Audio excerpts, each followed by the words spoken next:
We believe that all energy solutions can be found in trees, and we can involve the masses in growing the trees, improving the environment, and earning an income.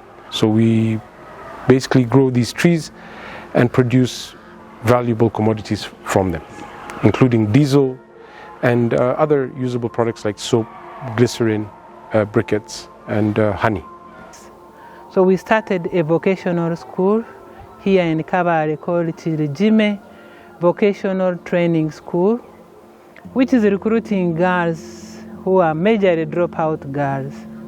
And we teach them various courses for 1 year, tailoring, which is under fashion and design, sweater knitting, baking, computer basics, and then we have of late also got engaged in tree planting in order to be able to manage the school. From tree planting, we have specialized in growing candlenut tree.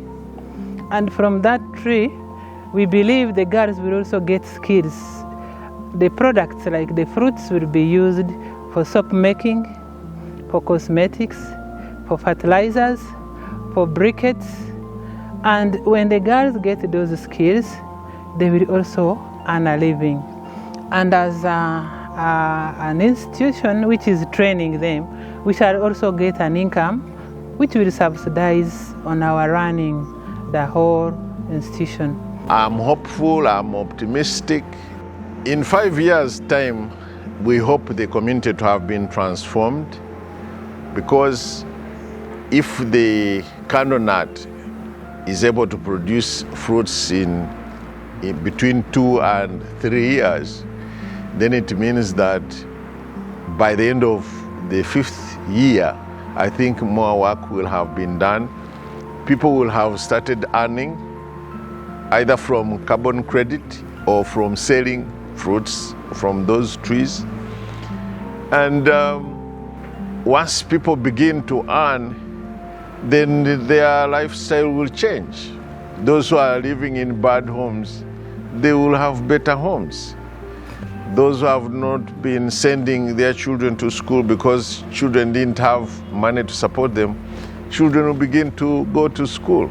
So I see a better community by the end of 5th year. Our goal with Argali is to help local communities, local stakeholders find ways in which they can promote protecting the environment, and also to create new businesses and sustainable businesses that they will participate in, so that their families can rise up, have income to feed their families, provide education, and have a better life. Our focus to begin with has been on looking at nature-based projects where we can create programs where we are planting trees, but trees that have value in the future. So the carbon credits are going to be registered to show how much CO2 we're able to absorb from the atmosphere through our plantings.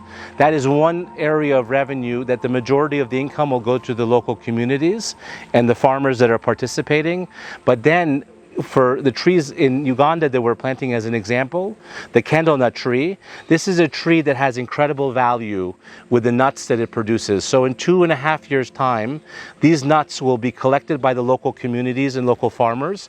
We will pay them each year per acre of land to collect these nuts. And these nuts then will be producing high valuable items that will be produced in Uganda. So we will produce candlenut, from the candlenut nuts, we will produce biodiesel.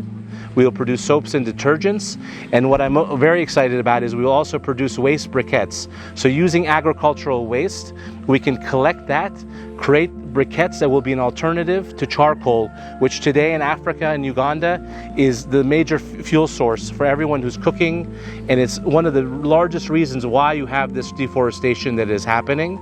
So we as a company have a fund and have a development company. The development company will register the carbon credits, and then the fund will invest in businesses that will utilize those nuts. So we will be investing to produce a local refinery here that will produce 100,000 liters per day of biodiesel in Uganda. And the need for domestic oil and fuels, especially renewables, is very high. So very proud of that business. All of these businesses will have local community involvement, whether it's through distribution and sales or within our operations. Under this program, we have an agroforestry program whereby it improves the agricultural output as well as improve the environment and then give the farmers a secondary income. And the beauty of this tree is when its seed life is pretty much concluded, which will be between 70 to 80 years, it provides very good hardwood. So it's a tree that's constantly productive, and it encourages people to maintain it because it brings them annual income.